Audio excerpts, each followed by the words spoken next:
The suit weighs 80 pounds. It covers your entire body from head to toe in ceramic plates, ballistic fabric, and a blast-deflecting apron that hangs down to your knees. There is no airflow. There is no cooling system. The visor fogs up within minutes, and inside that suit, on a 110-degree day in southern Afghanistan, you are walking toward a buried object that might be designed to kill you. But what almost nobody talks about is the other 23 hours of the day: the eating, the sleeping, the waiting, and what it actually costs a human body and mind to do this job over and over again. This is what explosive ordnance disposal technicians actually live, and almost nobody outside the military knows what that existence looks like on the ground. EOD was formalized in the US military during World War II, when Allied forces started encountering German bombs that didn't detonate on impact. Those were relatively simple devices by today's standards, but the job expanded rapidly through Korea and Vietnam, and then exploded in scope after 2003, when IEDs became the signature weapon of the wars in Iraq and Afghanistan. By 2007, improvised explosive devices were responsible for more than half of all coalition casualties in Iraq. The enemy had figured out that you didn't need to outgun the most powerful military on Earth. You just needed to put something in the ground and wait. EOD became the answer. Small teams of 2 to 4 specialists deployed forward, trained to identify, approach, and neutralize devices that could level a truck. The casualty rates inside those teams were brutal, and still people volunteered for it. To become an EOD technician, you don't just sign up. The pipeline is one of the longest and most demanding in the military, running somewhere between 9 and 12 months of technical schooling alone, depending on your service branch, after you've already cleared basic training, a security clearance background check, and a series of aptitude thresholds that wash out the majority of applicants before school even starts.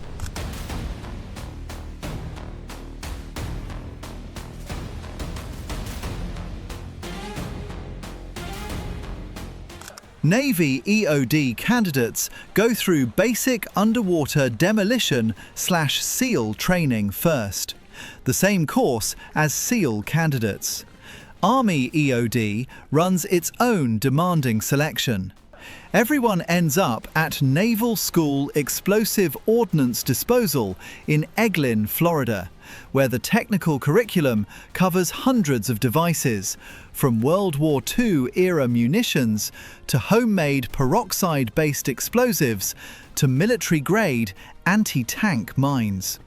Graduates know how to recognize a device, they know how to approach it, and they know very specifically what to do when things don't go according to plan. The bomb suit is officially called the EOD-9, or, for newer variants, the MTACH suit. It was designed by Med-Eng Systems, and a single suit costs somewhere around $70,000.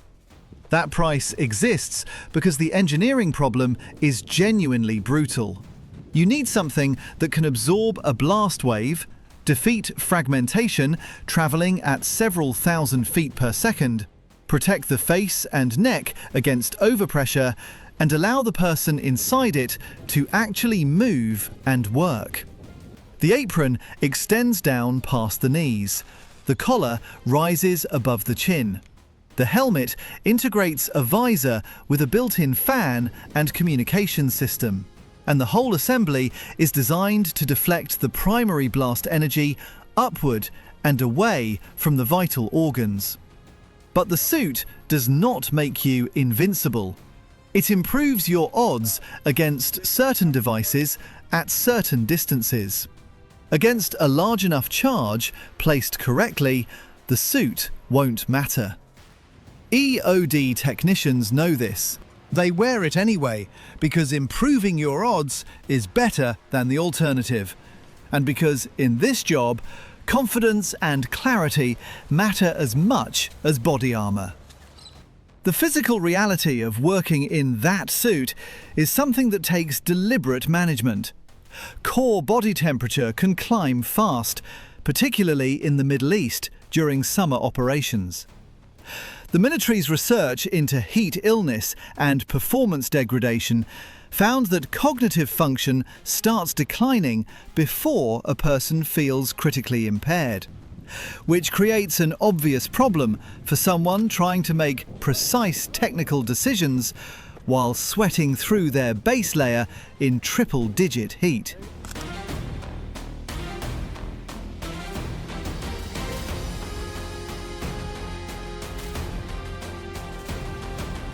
EOD teams developed strict protocols around suit time as a result.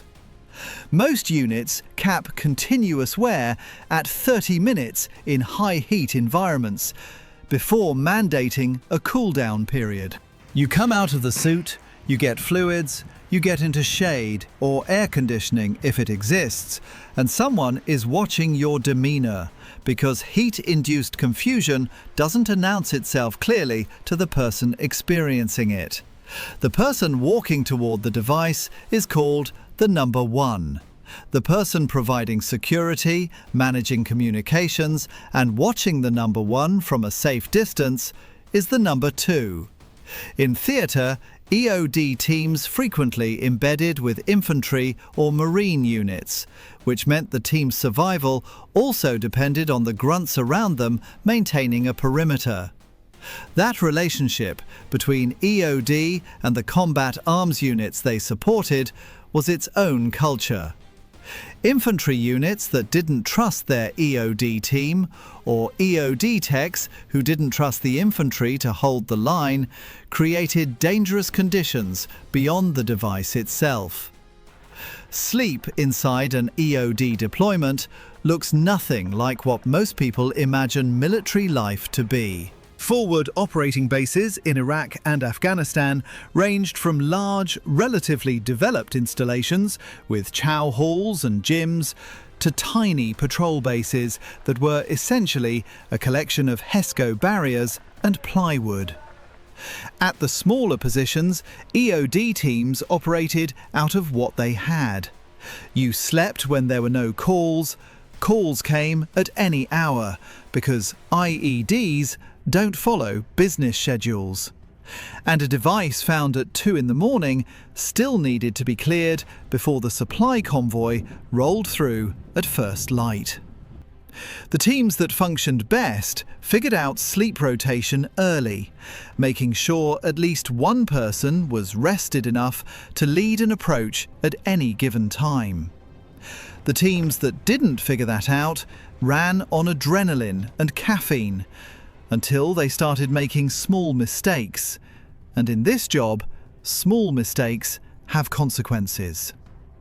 Food on forward positions varied from MREs to hot food trucked in from a larger base to whatever the team could supplement from care packages back home. The caloric demands of sustained operations in heat while wearing heavy kit are significant. An EOD tech spending an hour in a 30-pound vest during a patrol, then suiting up in 80 pounds for a controlled approach, then exiting the suit and assisting with disposal prep and post-blast analysis, burns through energy at a rate that a standard 3-meal-a-day schedule wouldn't support. Snacking constantly was normal.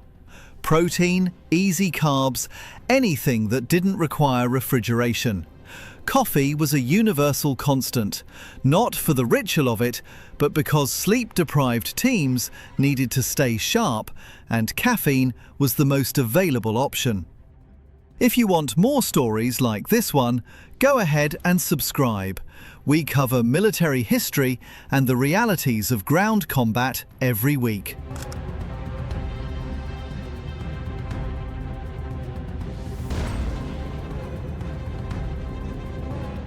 The psychological management of this job is where most civilians underestimate what's actually happening. There's the obvious stress, the moments of walking toward an unknown device on a route that a truck just got hit on, with no guarantee the first device is the only device. But there's also the grinding, low-level stress that accumulates across a deployment. Every time your team gets a call, every time you suit up, every time you complete a render-safe procedure and come back to the vehicle and your hands are still a little unsteady. You don't talk about that last part much because EOD culture runs on a kind of dark competence, a collective agreement that what you do is serious but also manageable, and that vocalizing every moment of fear would make it harder to do the job tomorrow. Post-blast analysis is a part of the mission that often gets overlooked in coverage of EOD work, but it's where a lot of critical intelligence comes from. After a device detonates, either as a controlled detonation by the team or as a triggered explosion that injured or killed someone, EOD techs examine the debris. They're looking for construction techniques, materials, triggering mechanisms, anything that tells intelligence analysts something about who built it, where the components came from, and what might come next. It requires the same systematic, careful thinking as the approach itself, just without the suit and with the added weight of knowing someone may have died here. The toll of multiple deployments compounds in ways the military has had to reckon with seriously since the peak years of Iraq and Afghanistan. EOD experienced high rates of traumatic brain injury from proximity to blast events, even controlled ones. Every time a tech detonates a device with a C4 charge or a disruption tool at close range, there is a pressure wave. Over dozens or hundreds of such events across multiple deployments, that cumulative exposure adds up. Research into blast-related TBI in EOD specifically found injury patterns distinct from what you'd see in infantry soldiers who were near a single large explosion. These were smaller, repeated events, and the long-term neurological effects took years to fully understand.